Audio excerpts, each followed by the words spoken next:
This is Stephen Cox, and today he will be talking about the Aurora Borealis. So please put your hands together and give him a big warm welcome, Mr. Stephen Cox. Thank you all for coming. Is the bar closed or buffet or something closed? Past cultures, they see these lights, they don't know how to explain them, so they start coming up with different explanations. And you can just pick some, you can guess, oh, it's the spirit of my ancestors, maybe it's some warriors that we killed, maybe it's a sign of good luck, bad luck, hey, maybe we're going to have a good crop. But they had no way to really explain it. So, the bottom line is good, bad, indifferent, whatever it is, it's, at minimum, it's just, like cool pictures to look at. So I'm not going to go, but it does bring up a good point. They didn't understand what it was, and so some people were afraid of it. So we don't have to be afraid of something just because we don't understand what it is or how it works. Maybe somebody does and they can help you. I mean, I went to engineering school. I crammed 4 years of college into 7 years. And it was very difficult. And, my very first day, the very first class as a freshman, I walk in, I've got Calc 1, Physics 1, and Chemistry 1. Be afraid. Who's an engineer in here? Yeah. See, there's only like 10 of us. That's how hard it is. And sometimes you get to take the courses a couple of times. And you get to charge you again too. So here's another one. But then you've got these cave drawings, which they're saying are also Aurora Borealis. So I don't know about those. But maybe if they were like this, up in the air with some antelope running on the wall or woolly mammoth, that looks, okay, I can explain that. Maybe that is Aurora Borealis, I can agree with that. But then I can explain this.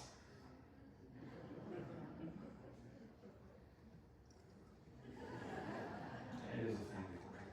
I spent like 10 hours to make those things. So we're going to start with the Earth, and I have a couple of total random volunteers, Andrew, Judy, total randomly picked from the audience. Oh, when I picked them, they were random. So, Judy, we're going to have you come over here, and Andrew, we're going to have you come over here, and they're going to hold up a string, and we're going to try and do some measurements here with this string. We're going to measure how far it is from the Earth to the moon.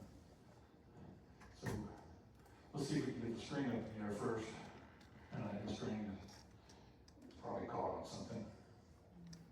Houston? Okay, that's good. There we go. All right, doing a great job. So Judy, you have an added responsibility here of holding the Earth.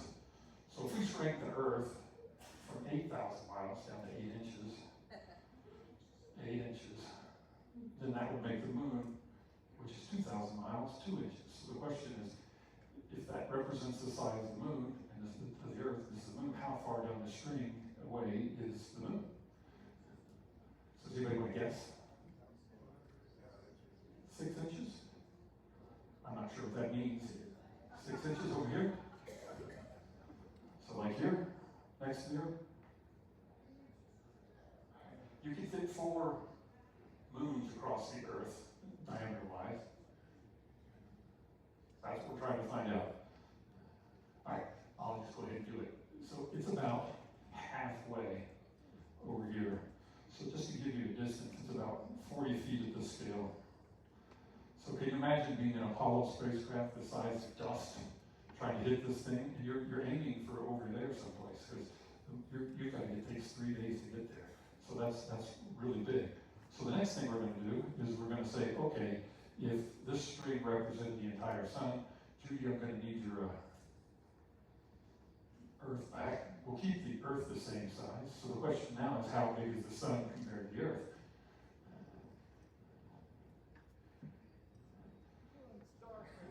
So go back in the corner there for a second. I'll call you in a second. So if Judy there is, give me your best impersonation, Judy, of the sun. That's pretty good. Okay, Andrew, give me your best impersonation of the sun. He's doing the sun at night. Okay, so this would be the right side of the sun, and that would be the left side of the sun. So that's kind of the scale of things. So fusion, there's a lot of hydrogen, and the hydrogen comes together in the sun under great pressure and heat, and it blows up. And it makes helium. It makes energy, which we see and we can feel it outside. It makes light, which we can see, and it makes the Aurora Borealis stuff on the desk. Now, the stuff is really protons, electrons, neutrinos, gamma rays, all kinds of stuff comes from the sun. This amount of energy comes from the stuff. And the radiation is not good for you.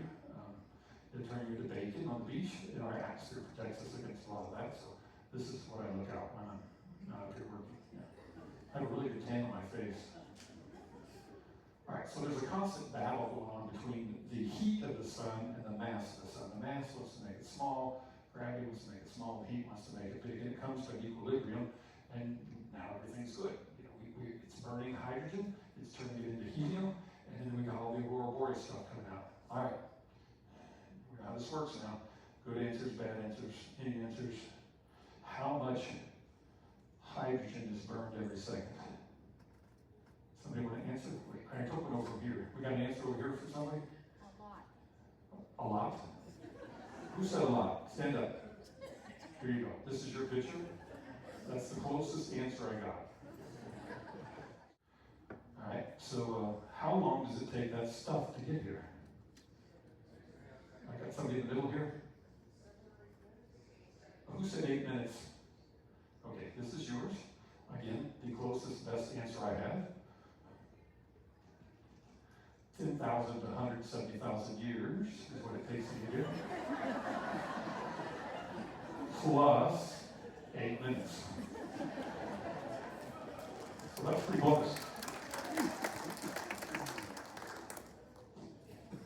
So it takes about 10,000 to 100,000 years for it to bang its way out of the center of the sun. There's so much gravity, it's catching it, pulling it back, running into stuff. So it takes a very long time for it to get away from the sun.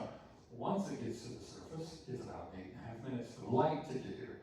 The stuff is not light, so it takes 2 to 3 days to get here.